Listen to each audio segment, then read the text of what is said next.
On March 24th, 1977, the Kentucky State Fair Board presented a huge plan to revamp and grow the Kentucky Fair and Exposition grounds. Many ideas were presented, but most importantly, a theme park. After nearly a decade of proposals, the project was in full motion, and the Fair Board began looking for a group to operate the park. And by the end of 1985, they found that team, led by Texas businessman Michael Jenkins.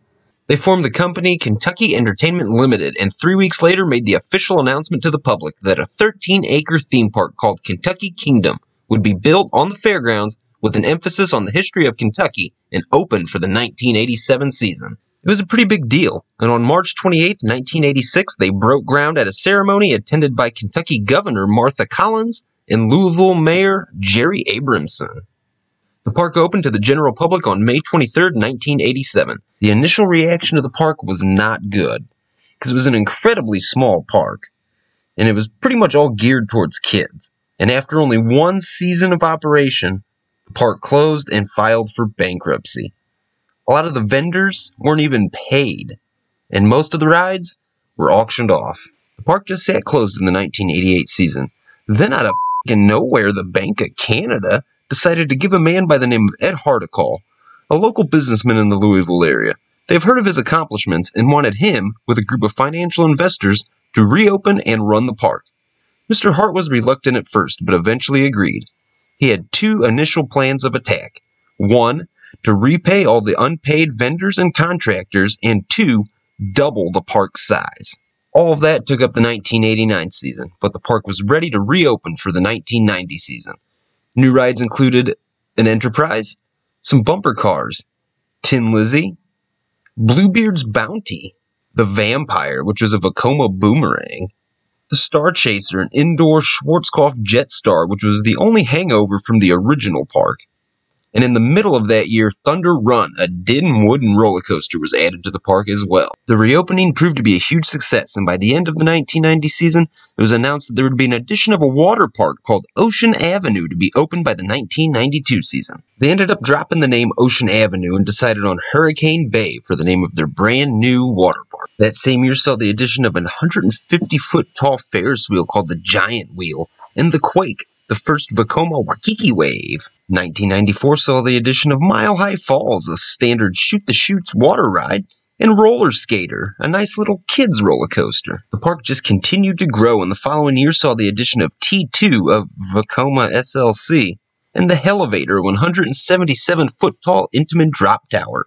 Star Chaser was also removed that year and sent to My Guys in New York to Darien Lake. That was also the debut year of Howl-O-Scream in the park. 1996 saw the addition of Top Eliminator Dragsters, an upcharge attraction that simulated drag racing.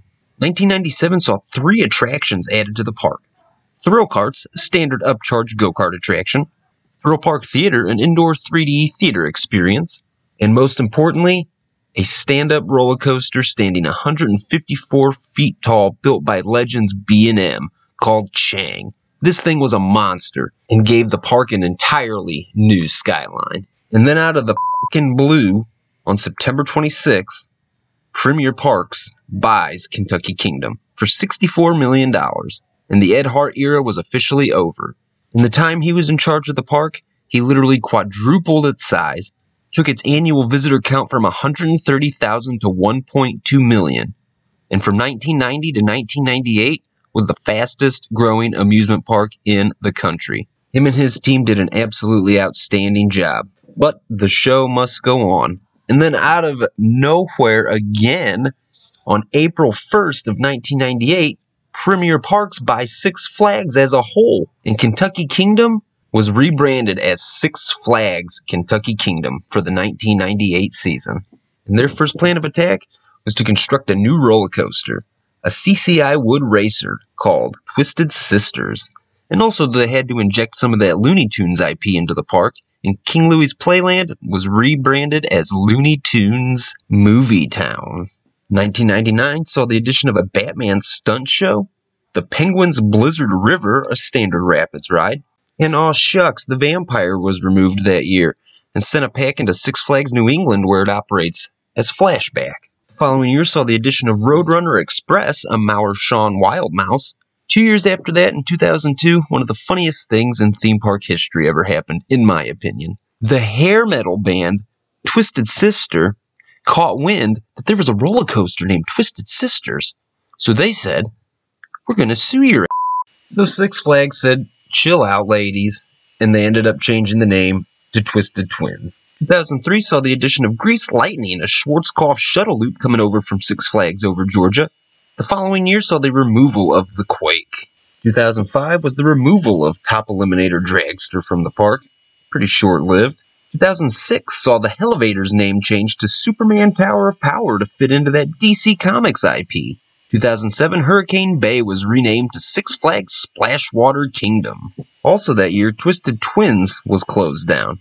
Now, if I'm a Kentucky Kingdom guy at this time frame, I'm starting to get a little nervous. There's a lot of rides being removed or just closed. And to make matters even worse in that year, a horrific accident happened on the Superman Tower of Power. I don't like to go into accidents on this channel. I like to keep it a little positive as best that I can. So if you're interested in learning more about that, go ahead and look it up. It was pretty tragic. So that led to the removal of that attraction the following year. That same year, the whole northwest corner of the park didn't open at all. Six Flags cited financial reasons. 2009, Chang was removed and sent a pack into Six Flags Great Adventure, where it operates today as the Green Lantern. They said they got rid of it to make way for a new water park section, but that never happened, because in 2010, Six Flags filed for bankruptcy. Now, because Six Flags didn't own the park, they had to reach a business agreement with the Kentucky State Fair Board, and what they agreed upon was Six Flags getting one ride of their choice, which was Roadrunner Express, where it operates today at Six Flags New England, and the $2.8 million lease payment Six Flags owed was nullified for office space and ride equipment. They also bought back the 20-acre stake that Six Flags had owned in the park, and all Six Flags intellectual property was immediately removed. Ed Hart jumped on this opportunity and tried to revive the park, but failed, and apparently was pretty ugly. Hart sued the state of Kentucky to regain the $1.5 million he spent of his own money to try to reopen the park just for it to be denied. I mean, I'd be pissed too. 2011, the park just sat there, with no future in its sight. But then a bright, shiny light of hope happened. The Cook family that owns nearby Holiday World began showing interest in purchasing the park, and then they announced they were going to. They even had a lease agreement drew up, a brand new name. It was going to be called Bluegrass Boardwalk, and even an opening date of May 11th, 2013. But then, that never happened. The Cook family cited government-related issues as the reason. So with no certain future in sight, the park just seemed destined to be abandoned, a relic of the past. But then, Ed Hart returns with the Kentucky Kingdom Redevelopment Company, and he's going to have the park open in 2014. The Kentucky State Fair Board granted the lease that was needed, and an expansion was immediately announced to Hurricane Bay. Ed Hart was in charge again, and he announced that all rides still remaining would reopen, except for Grease Lightning, and it was scrapped due to maintenance costs. A couple new rides would open with the park's reopening as well. Lightning Run, the one and only Chance Hyper GTX coaster in the world. Fearfall, one of those awesome Larson drop towers. And the brand new 5D Cinema. 2014 turned out to be a success. And for the 2015 season, we saw the addition of Cyclos, a Zamperla Disc Revolution. Skycatcher, one of those chair swings on steroids, which are absolutely f***ing terrifying. 2016 saw the addition of what I feel is the best ride in the park. Many of you probably agree with me on that.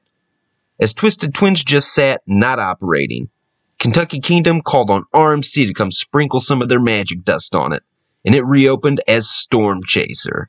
2017 saw Eye of the Storm added, one of those Larson loopers, and the Enterprise closed as well. 2018 saw Scream Extreme take the Enterprise's place, pretty much a second-generation Enterprise. 2019 saw the Kentucky Flyer, coming from the Gravity Group, a family wood roller coaster. Gravity Group's underrated. And also 2019 was the return of Hollow Scream. 2020 saw the park get a late opening because of, you know what, that C-19 event. And then just like getting hit with a stone cold stunner, we all got rocked with some information on February 22nd, 2021, as Herschend Family Entertainment, the owners of Dollywood, Silver Dollar City, and Wild Adventures took over the operating rights to Kentucky Kingdom. This park has one interesting history, from a little 13-acre failed experiment to a thriving independently owned theme park to a big corporate park back to a thriving independent theme park, now in the hands of one of the most highly regarded theme park operators in the country. Kentucky Kingdom kind of reminds me of Jason Voorhees. At the end of each story of the park's history, it's beaten, destroyed, left for dead, but it keeps coming back, and back, and back. Kentucky Kingdom. It's still not dead.